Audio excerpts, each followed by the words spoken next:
Prophecy Girl is easily considered the best Buffy episode of season 1. This is the first time we really get the first taste of the greatness this series will become.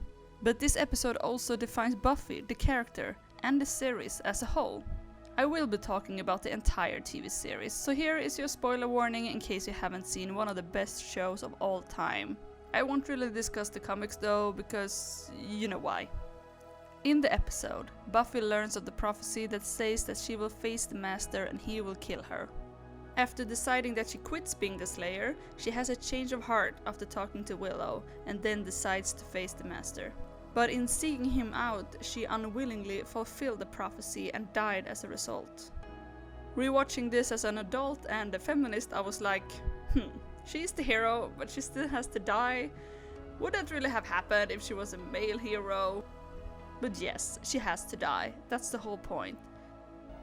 One girl in all the world. She alone will have the strength and skill to... There's that word again. What you are, how you'll die. Alone. What sets Buffy apart from all the other Slayers are her friends and relationships. And that is what saves her. Her actual relationships save her. The only bad thing is that Willow wasn't there.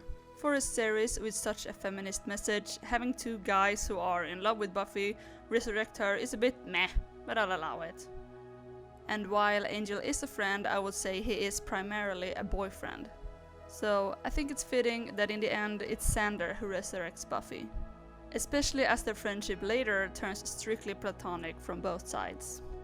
She may be represented with the hand, but Buffy's true essence is her compassion and ability to care for other people. Which is why she was so terrified in season 5 that death was her gift and she felt that being the Slayer turned her cold-hearted. And while she had been forced to do terrible things, she was never cold-hearted. We haven't seen that many Slayers besides Buffy until season 7. Kendra was the first. She had lived a very sheltered life with no real friends or connections. And while she makes friends with Buffy, she is ultimately killed when Buffy isn't there. Faith was initially an ally, but then denied friendship and turned to the dark side. Unlike Kendra though, she managed to survive, but she needed help and assistance to heal, mainly from Angel but also Buffy.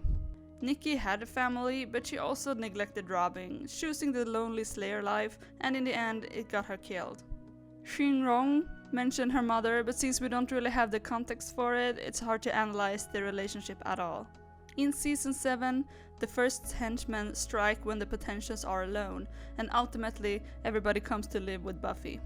Every Slayer has a death wish, even you.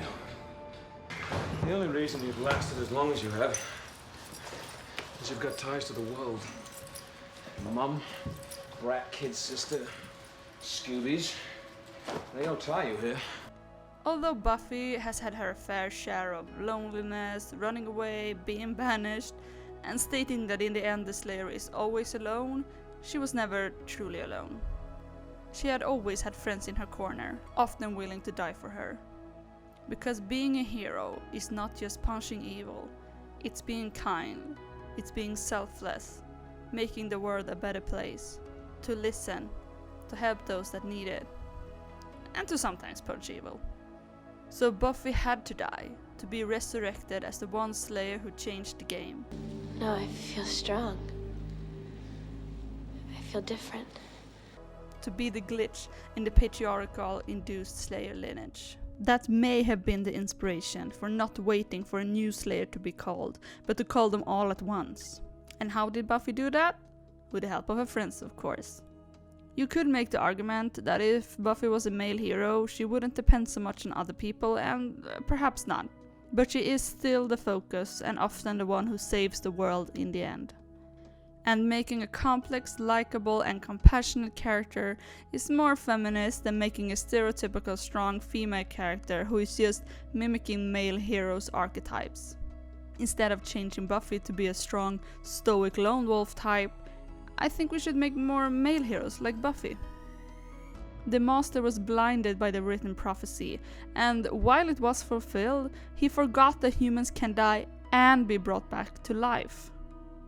Especially resilient teenage girls with her friends to help her out. Some people see the season 5 finale as their preferred ending, but I think season 7 is perfect in the message that Buffy have always had. There is strength in numbers, in friendships, in relationships, and in slayers.